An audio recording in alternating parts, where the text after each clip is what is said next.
Howdy doody, y'all. I hope you guys are having the most magical day ever. um, yeah.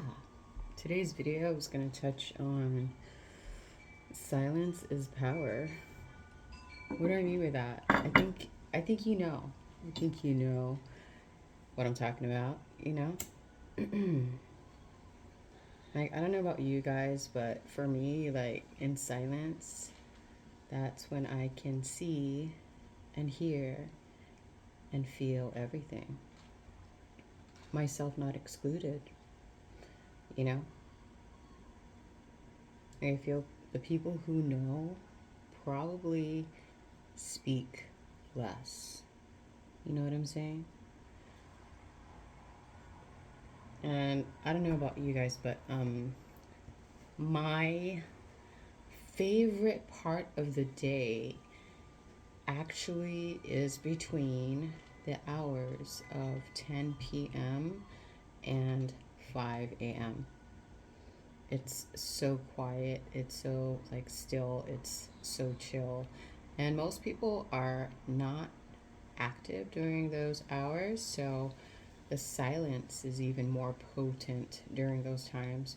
I remember even when I was like younger, I was a night owl and I would create and channel some of the most profound things during that time frame between like 10 p.m., more like 11 p.m. and like 4 a.m. That's when my creative juices would just be like unleashed, like in that quiet space where I can like gather and recollect everything and like put the pieces together without any distractions from the outside world, really, you know?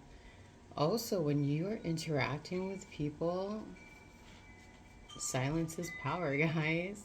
Like, people don't have to know your next move. In fact, I don't think you should tell people your next move, especially if, I don't know, it doesn't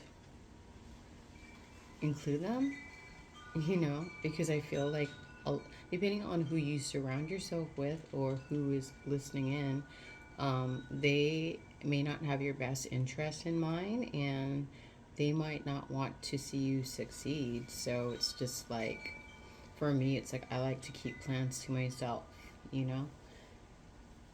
It just prevents like outside sources from not only like giving me their unwarranted feedback, you know, also on an energetic level.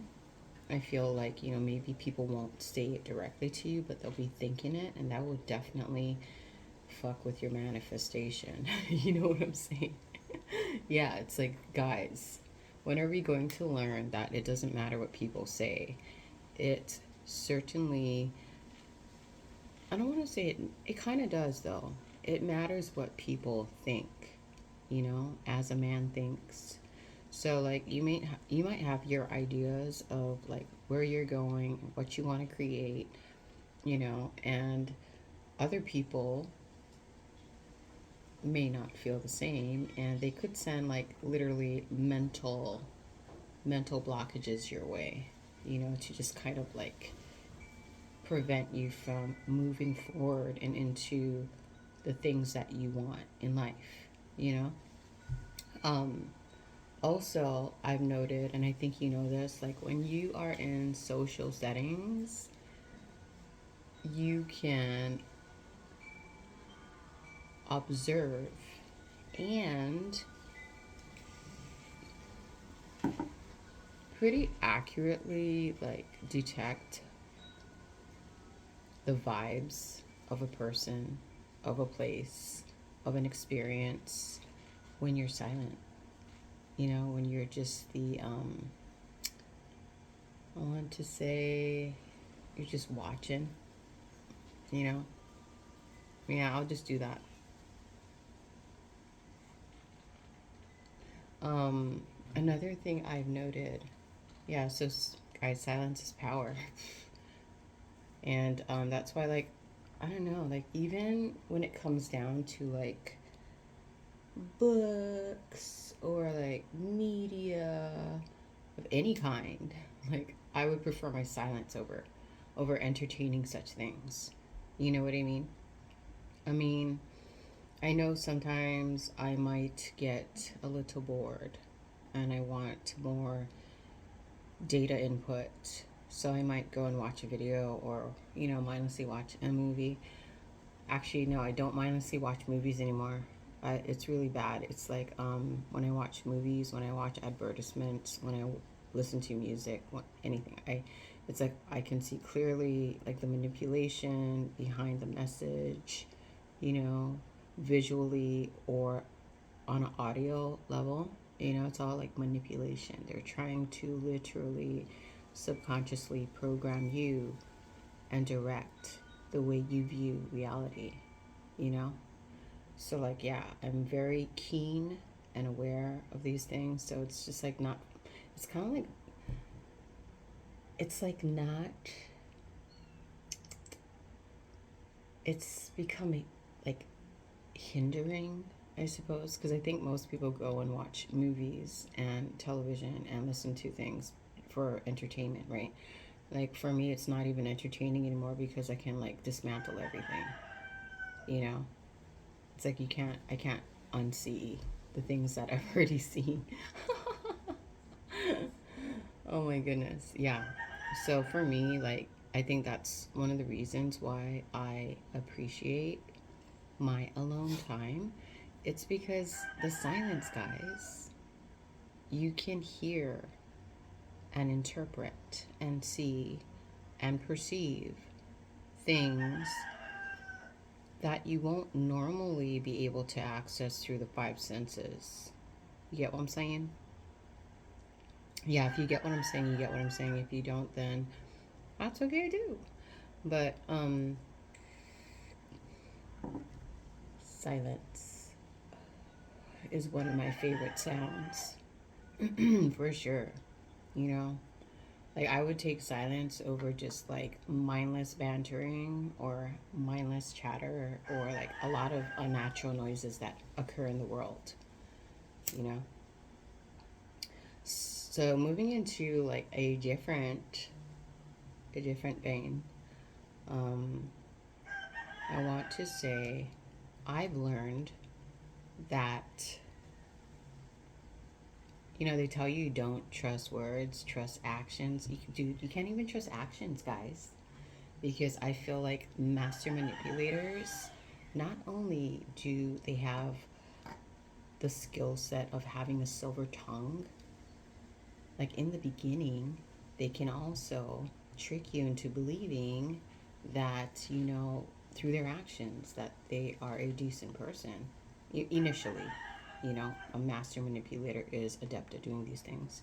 So, yeah, for me, it's like you don't trust words, you don't trust actions, you trust patterns and vibes, you know? Simple as that, because somebody can, like, tell you whatever you want to hear, just like, you know what I mean? Like, feed you everything that you want to hear. And they can also display, initially, they can display like attributes that you find pleasantly appealing, but can they do that consistently, long term? Or is it just a momentary, I want to say, act to deceive you into believing that they, you know, display certain characteristics or traits that you find appealing? It's just kind of like a front to kind of like get you to trust them so that you can open up your sanctuary doors, and then they have access, and then they just wreak havoc, and like they're just all like I want to say, what's that word called? They're reckless, after you like gain their superficial trust. Yeah. So just be mindful, guys, of the manipulation that resides all around us. I'm not saying be paranoid. No, no, no, because you can't function optimally from a place of paranoia. you know. So don't be paranoid, just be aware, you know, aware of the vibes, aware of the patterns, you know, don't be easily fooled. I had to learn. It's all a learning process. And I don't know, you can either take it super serious, you can, you know, or you can just make it fun. Like a lot of times I'll just laugh, you know, like it's weird. Like if somebody does something to me that is, I don't know, that can be perceived as betrayal or like backstabbing, I might initially get hurt. And I'm just like, okay, am I hurt because this person hurt me, or am I hurt because I allowed myself to be fooled? You know? Like, am I mad at myself because I have allowed myself to be deceived? You know? Am I really mad at the other person, or am I mad at myself? But once I like process and sift through all that stuff, you know, and I take accountability and responsibility for my participation in the interaction, I just kind of laugh at it. I can look back and laugh at things. I don't seek revenge. Um, and I just kind of accept things as they are and move it along. You know, that person showed me their true colors, and they also showed me where I was, you know, imbalanced and not aligned. And once I get myself back into alignment and I get myself balanced again, then I just move it along. You know, I don't get stuck. A lot of people get super stuck, you know, holding on their attachments to like grudges, their attachments to resentment, their attachment to perceived wrongdoings. But the thing is, did, did that person really do anything bad to you, or did you allow it? You know, did you allow it? And once you realize that you did allow it, you know, you did allow yourself, or you did allow this person to, like, I don't know, put you in a situation. You allowed it, you know? Um, it's not really that person, it's like you. So that's why taking accountability, taking responsibility for your participation frees you up from so many things, you know? And then you release the attachment. It's like, okay, my bad. Lesson learned. Now I'll move forward making wiser decisions because I will have discernment and I have the ability to see things clearly, you know? Anyways, I don't know if this video made sense, but thank you for stopping by. And again, this is a friendly reminder to take time to be present, you know? Take time to take care of yourself because you are the most important investment. uh, yeah. Thank you guys. Have a beautiful day and amen.